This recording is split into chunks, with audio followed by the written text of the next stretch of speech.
اعوذ باللہ من الشیطان الرجیم بسم اللہ الرحمن الرحیم اللہم صلی علی محمد و آل محمد۔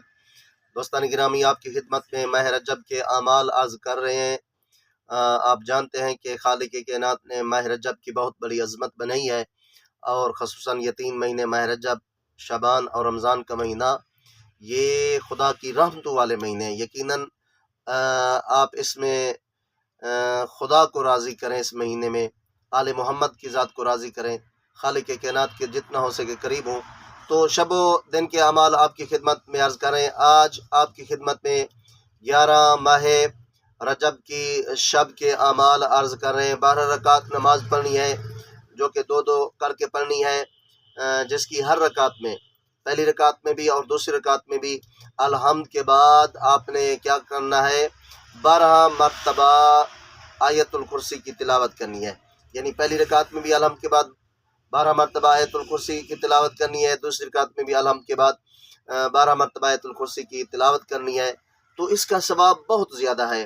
خصوصاً پیغمبر خدا صلی اللہ علیہ وآلہ وسلم اس کے ثواب کے بارے میں فرماتے ہیں کہ جو بندہ بھی اس کو، نماز کو بجا لائے گا، تو خالق کائنات اس بندے مومن کو تورات، زبور، انجیل اور قرآن مجید کی مکمل تلاوت کرنے کا ثواب عطا فرمائے گا، جو بندہ بھی اس نماز کو پڑھے گا۔ اسی طرح آگے فرماتے ہیں کہ خالق کائنات اس بندے مومن کو فرماتے ہیں، ایک منادی ندا دے گا کہ اے بندہ خدا، نماز کو شروع کر، تاکہ خالق کائنات آپ کے گناہوں کو معاف فرما دے، آپ کی بخشش فرمائے۔ یعنی یہ نماز ایسی ہے کہ انسان کے گناہوں کو معاف کرواتی ہے، انسان کی بخشش کا ذریعہ بنتی ہے۔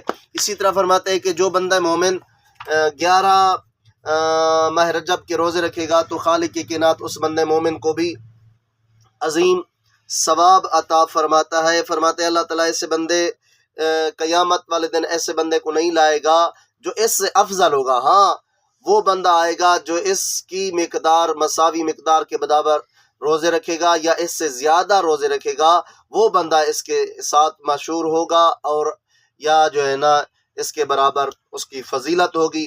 تو دعا کرتے مالک کائنات ہم سب کو ماہ رجب کے اعمال بجا لانے کی توفیق عطا فرمائے۔ ماہ رجب شعبان اصل میں یہ آمادگی کرتے ہیں ماہ رمضان کے لیے، تاکہ ماہ رمضان کے لیے ہم کیا تیاری پکڑیں، جو کہ مکمل روزے رکھیں۔ جزاک اللہ۔